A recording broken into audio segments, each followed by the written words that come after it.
Hello and happy Cinco de Mayo. I am your host, Sherrie Roberts, and this is Let's Talk Mondays, where we talk to you on the other side of the weekend. Today is a great day for me because I have been long awaiting for this particular artist for a while because we're talking all things film. Yes, filmmaking. We are talking to independent artist Bo Harris, and he is a 25-year veteran in television news as a photojournalist. He's also a musician, and he's also done stage plays and so much more. So we're going to talk to him today and get a great perspective on filmmaking. Hello, Bo Harris. How are you? I'm great. I'm actually superbly great, if that's a word for you. Superbly, okay. Let's well, go with it. We'll go with that, exactly. All right, so as I mentioned in the interview or in the opening, that you have experienced television mostly, and then you bridge over doing plays, and of course you're a musician as well. And so now all of that has come together to lead you into film. So we want to talk a little bit about the highlight of your media career first, and that is doing television, because in order to appreciate the film, let's talk about television news. How did you start out in television first? All right, well, let me just say this one thing first. Mm-hmm. I've actually been doing film for over 20 years. Did my first film, released it in 2003. So we shot probably, and I want to say the end of 2001. Okay, so you had the film and the television kind of hand Absolutely. in hand. Okay, so now we'll better understand and appreciate the craft that you offer to this business. Now, we want to talk about the transition. When you are transitioning from plays, I know I've had some experience with plays and a little bit with behind the scenes of television, but sometimes there are some challenges in those particular genres. Tell us about the challenges and how you kind of overcame them, or is there a common denominator, or would you say that there are differences with each one, especially for those that are anticipating going into this business? Well, the interesting part was I was doing plays in the mid 1990s. Okay. And I thought that that's what God had me to do, because we had a gospel play, and people were getting saved. You know, at the end of the play, we would do an altar call, and might I add, Christian filmmaker as well. So that's Absolutely. a big difference in that as well. So Yeah. continue. And so in doing the plays, I thought that's what God had called me to do. But a friend of mine was actually in the television industry and asked me if I was interested in becoming an editor, because they had an opening for an editor. Okay. In my lack of knowledge in television, I thought an editor was a person who may put the commas in the writing structure, and I said, I don't want to do that. And she said, no, it's editing video. Okay. And I asked her, how much did it pay? And after she told me, I was like, I'm not interested in doing that. Yeah. But then God kept pushing me and gnawing me about this television thing. And I'm like, God, I ain't gonna make no money. And God told me to go do it. So I went. She tested me on editing. It took me an hour to do something that normally would take 30 seconds. Oh. But she gave me the job. Right then it told me it's not about what you know. It's about who you know. Right. She understood my integrity. She understood my creativity in the things that I was doing. So she hired me on the spot. Yeah. And it took me very short time to get very good, to the point where I was being requested by other producers to edit their shows, because I never wanted anything to be repetitive. Whenever a tease came along, I always had my teases different. I got so good that I was rolling the teases with my finger. If you know anybody back then in the late 90s know about television and in the edit bay. Tell them what You a know, all that tease meant. is now, because someone may not know what a So, tease is. A tease is something that they use in not just television, but a lot of different industries to get you to come back. So a tease might be something like, we'll show you how the alligator Right. got across the fence Okay. after this commercial break. Ah. So people are okay. like, oh, I need to see this elevator across this fence. And so it It's keeps bait. them, exactly, it keeps them Yeah. glued there. And so when I got in television, a year later after getting good with editing, they needed a photographer. And what really happened was the NAACP was coming after the station because they didn't have enough black representation. And so they was like, well, we can take him. And at the first time ever, they took somebody out of editing and basically taught them how to be a photographer. And my one of my senior photographers, Marcus Grayson, who basically taught me everything. And I'm a person that is systems driven. You show me how to do it, Right. I'm gonna do it that same way for here on out until I can find a better way. And so that's what I did. And it wasn't long until God showed me, I brought you through theater to bring you to film. Because I had a camera in my hand, I knew how to edit, and now I didn't have to take a crew from city to city. I need you to do this thing one time and one time good, and I'm done. Right. Now I have this thing that I captured that I don't have you don't have to show up again. I can just show it. Absolutely wonderful. That's actually a testimony of what God can do. Absolutely. Even though we don't know exactly what steps we're taking, we're taking a step, but we don't know it's to a much larger vision that God has for us. So that is interesting to know that God played a role in this, path for your life.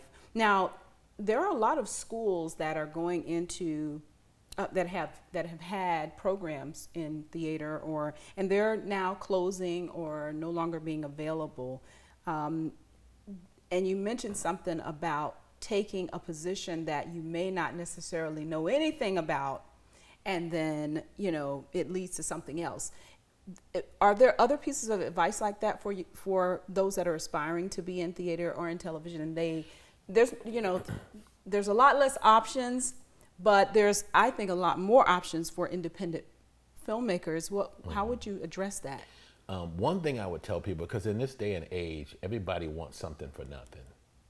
And I found that throughout my years in television, people weren't willing to pay the price to learn. So what I've had people to do, and I've had the opportunity to hire photographers in, and sometimes some of them didn't even know anything. But being willing to say, hey, I just want to learn. Can you just show me, and can I ride out with you? Can I see what it's all about? And so I would bring people, and basically on their own time, they're not getting paid, they begin to learn. Sometimes in film, that happens all the time, because film is one of those industries where it's very costly. Yes. And to try to get on somebody's crew and you don't know anything, well, why should they pay you? You're not gonna be a help. So the thing to do is to say, hey, can I just watch you? Can I just follow you? I just want to learn. And after a while, if they allow you to stay on their set for you to just observe, sometimes you'd be surprised. Hey, come here, let me show you something. Right. Or you see an opportunity and say, hey, hey, you want me to go get that for you? I'll bring the light.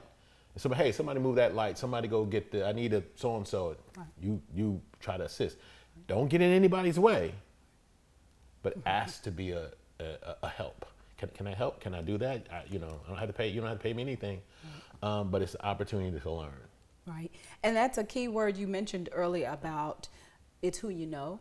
And so doing this is certainly a great piece of advice. I wanted to add on there that you're also a great mentor as well. You've done a lot of projects for different groups, such as with schools and all of that. So this is the reason why, because you have the experience. Now that you've had that experience, you have a project that is out right now, a film that's out. Absolutely. And it's called A Mother's Hope.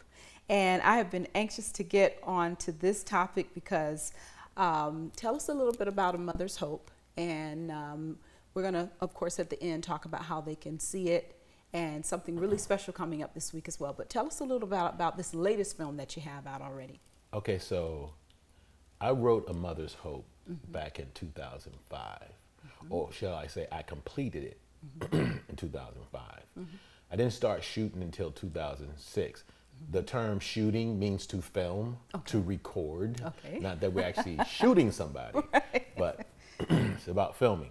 And so I wrote that script back in 2005, and it took me 3 years because I just took my time after putting out my first project called Game Night. What I did was I put out another project called After the Buzzer Sounds, which is what A Mother's Hope is. We videoed the film, we recorded the film, we cast it, we edited, we did the soundtrack, we did everything. But when it came time to release the film, God said, I want you to go to ministry school. Whoa. Like, God, I got to put this. And so I just learned just to be obedient. So I put that project on hold. And I went to ministry school for 2 years. It was the hardest thing I have ever done because I had to do it as a working full time and going to school full time. And in the ministry school I went to, they did not play. You had to be in at 8 o'clock. If you're not there by 8 o'clock, the door's locked, period. From 8 o'clock to 8:20, we went into, the whole class went into prayer. However, at 8:20, we come out of prayer.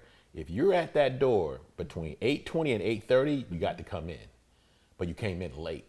At 8:30, you're absent. And we had to have suit and tie. And if you're here, you're here. If you plan to be here, you plan to be here. The issue for me was I was working night side.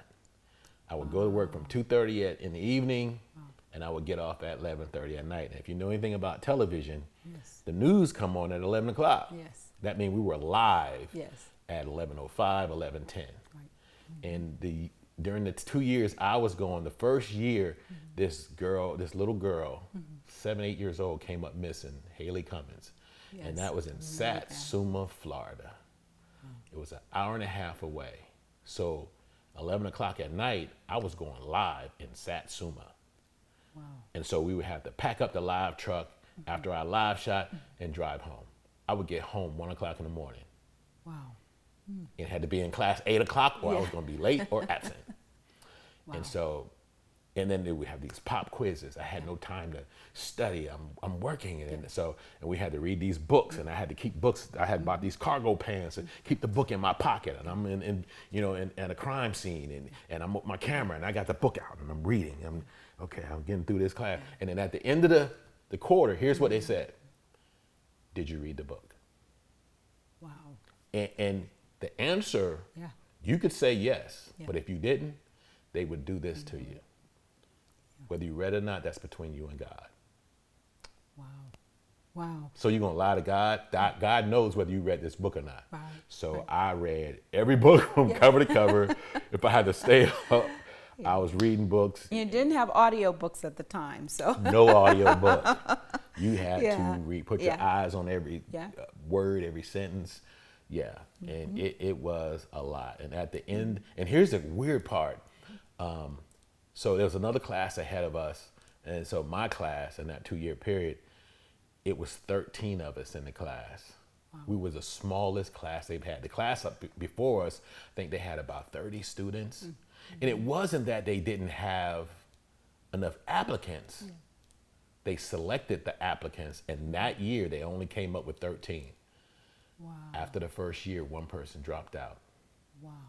And we became the 12. The apostles. And so what we used to say, we used to look at each other, one of y'all is a Judas.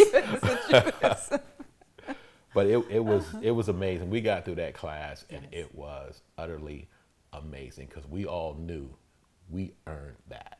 Through that experience, after you finished ministry school, then were you led to go back to the project? I went back to the project, Yes.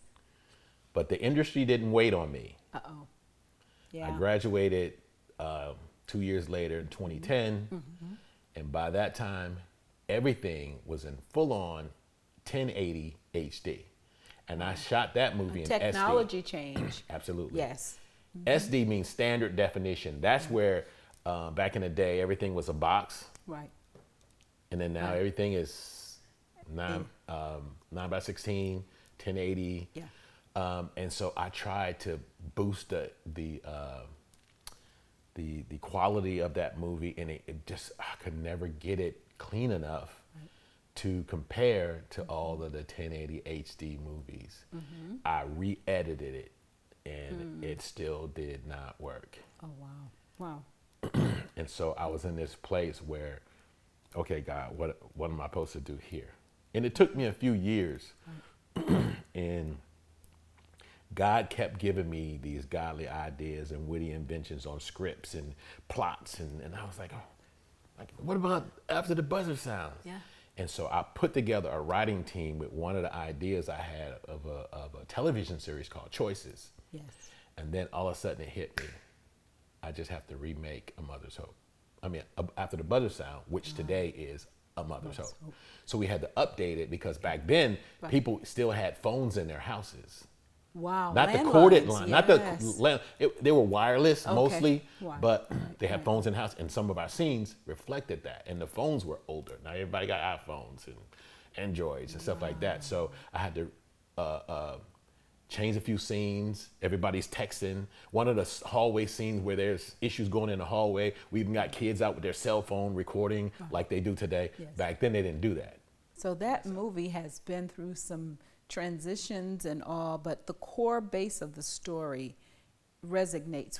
Probably, I'm assuming you have to let the audience know where that concept of the movie came from. And of course, you can tell us a little bit about the story. Don't give away too much, but tell us a little bit about it, then tell us the inspiration behind it.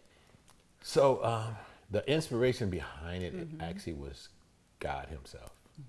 Because I would, as a photojournalist in television news, quite often we would be on crime scenes, and we would be, I remember distinctly one scene where there was a drive-by shooting on the north side of Jacksonville. And we were out there, all the media, the cameras, and the police had a tape line where, you know, you can't go past this tape line. They had investigators out there. And so as a media, we're doing what we normally do. It becomes normal. You kind of at times get callous the longer you do it.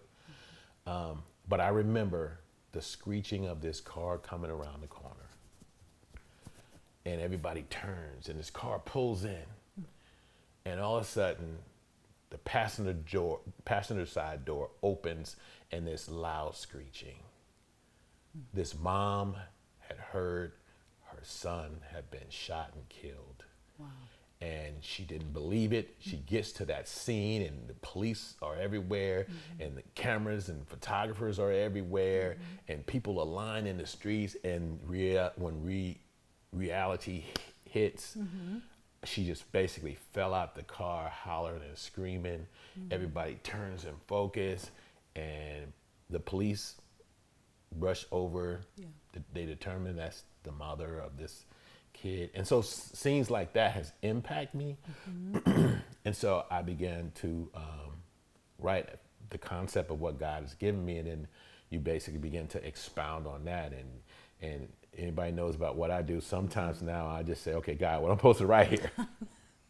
and all of a sudden I just start typing, and it just flows out. It will flow. Well, I have actually seen the movie, but I'm not going to give any details because the audience will have an opportunity. If you're in the Jacksonville, Florida area, you will have an opportunity to see A Mother's Hope and be able to meet Bo in person, as well as ask any questions or any characters. So this is a wonderful time. Not only can they see it by other streaming ways, but you also can see it in person. Tell us about this event that's coming up on this Friday. Okay, it's on Rojero Road, 1807 Rojero Road. There's going to be a screening. It's free. Light hors d'oeuvres are served. And so the owner decided to do a screening, invite people in that have not seen the movie, and some probably have seen it. And after they screen the movie, then they'll get an opportunity to ask me questions about the movie and why was this, why I didn't write about that, how come this happened, and you know, those kind of things. But for me, the interesting part is what I have found with this film is when the movie first got released, it's released on Amazon Prime, Tubi, Google Play, YouTube TV, and indie rights, movies for free on the YouTube platform. I've had mothers watch this movie, and in the beginning, I was brought to tears because the impact that I was not aware that it would have on people, and how they told me the peace that came upon them from watching the movie and the things that realism that they've experienced in their real life. And it became overwhelming. Yes, it is a moving film, and certainly you will be able to relate. I particularly love that there are some young people in this movie. So if you have a teenager, this is a movie you definitely want to encourage your young people to watch, because there's a part of it that the young people will definitely relate to, but also parents in particular. If you have young people, how in raising children, sometimes you do need to hear, when God is speaking, you need to listen, as the theme of the movie is about, because he's telling you that there may be some things going on and you need to adhere to that. So coming to that point, certainly we'll reiterate the date and time and place of the location, but I want you to also tell them, how can they get to know what you do, other projects? I know there's some future projects coming up. Let's talk about that, and then also how they can go about getting more information to reach you. Let me say this first. I've been invited in to classrooms to talk to high school students, and the questions that they have was huge, because it seemed like at times they don't understand what your affiliation with other teenagers could mean, or why is it important to take the advice of your parents. I tell my grandkids today that it is your parents' responsibility to get you to the place where you're an adult, where you can basically what we call fend for yourself. I tell my grand, you're not grown. Even when you turn 18, you ain't grown. When you turn 20, you ain't grown. You're not grown until you're able to have your own place, have your own transportation, your own job. We call that grown. Right. But yes, there is a 13-episode television series that we're working on. We're actually at episode 11, so there's 2 more episodes to go in that one. But that production is probably 2 years away, because there's more ahead of it. So we'll be casting in a few weeks for my next movie called Trying Times. Yes. And that movie is a comedy. Okay. And the amazing part of it is we had a reading for the production team. The production team, you know, I have a script supervisor, a DP, cinematographer, audio person. So we have a crew of people that's working on this project. Yes. We could not get through the script without everybody falling apart laughing, and it was just amazing. I'm like, okay, yes. Come on, we gotta get through this. Yes. I think it took us almost 4 hours. Yes. Because that was great. I wanna, what if we do this? Yeah, and it was just a lot. Some auditioning going on, because that's another question too about auditions. Since you have projects coming up, will there be auditions for? Well, we're always looking for talent, and what we advise people to do is, number one, stay tuned to our social media pages, because we'll definitely put it on there. Yes. But if you're an actor or you like to work behind the scenes, send your resume and your headshots, definitely if you're an actress or actor, to Bo at bofilmworks.com. And that is our website, right, bofilmworks.com, where you can see the projects that are coming up. Yes. You could see, you could send your information in, Right. like everything that's going on. And then after Trying Times, Right. we have another movie that currently is entitled Game Night, which is the first movie that we shot, Yeah. but we never got that distributed. We kind of did some self-distribution. People loved it. But at the same time, that was my first film. I didn't know what I was doing. Yeah. But now we're going to update that before we get to the series, because the series is a lot. Wow. Wow. Well, I tell you what, with A Mother's Hope being out right now, and of course the website again is bofilmworks.com, and also with the movie Trying Times coming up, as well as Choices, your series, there's a lot of good things coming forth that a lot of people will look forward to seeing. I know that when filmmakers say they're going to come out with something, it becomes kind of a headliner in, you know, the minds of those who follow the talent. So I look forward to hearing from you again as far as the projects, and maybe I'll get a part too, who knows. But as he says, it's who you know that you can get into this business. Oh, so you're trying to say you know me? We'll see. We'll see what happens. We'll see. So certainly I am so appreciative of you coming on Let's Talk Mondays. I have been waiting for a while for this interview. And again, for those that want to see A Mother's Hope in person, again, tell us the location, the date, and the time so that they can prepare. 1807 Rohero Road, and that's coming up this Saturday from 5 o'clock p.m.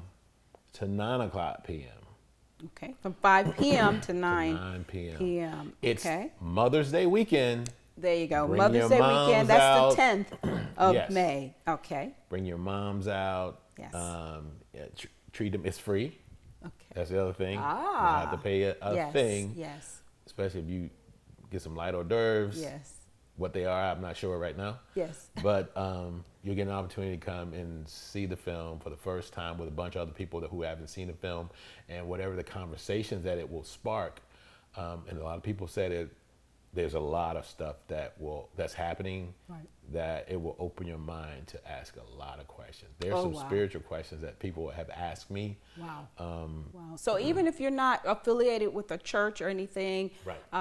Bo Filmworks is a company that has, I know with A Mother's Hope, having watched that, it's a movie that anyone can watch. Right. It's not necessarily, you know, as typical Christian films normally Right. tend to kind of focus a We lot don't, on. somebody said this, we don't beat you over the head with Bible talk. Right, So right. what we do at Bo Filmworks is Right. we do what we call Christian films from a worldly perspective. Ah, so if you're not affiliated with a church, feel free to come by and enjoy watching the screening. I plan to be there as well, because I think it's going to be different watching it with other people, especially if it's Yeah. their first day. So I'm looking forward to that opportunity to meet with others, and we see the film, you know, all together. So thank you again for coming on. Absolutely. And I hope that everyone, you go to bofilmworks.com if you want more information. Also, don't forget to celebrate your mom. If your mom is still with you, it's really important that you connect with them. Go get those flowers, go get that candy, go give her that money. Whatever you need to do to celebrate this Mother's Day coming up, feel free to do that. And happy early Mother's Day to those of you that are moms right now, stepmoms, grandmas, whatever category you deem to fill. We certainly hope that you will. We certainly hope that you have a wonderful Mother's Day. And don't forget to watch A Mother's Hope. You can get it on YouTube. You can see it on Tubi. Tubi, it's free. If you have Amazon Prime, you can see it there. And there are other streaming sites as well. You can catch A Mother's Hope, written and directed by Bo Harris. Thank you so much for being my guest. Thank you on for Let's having Talk me. Mondays. And of course, that's where we talk to you on the other side of the weekend. I'm your host, Sherrie Roberts. Have a wonderful week.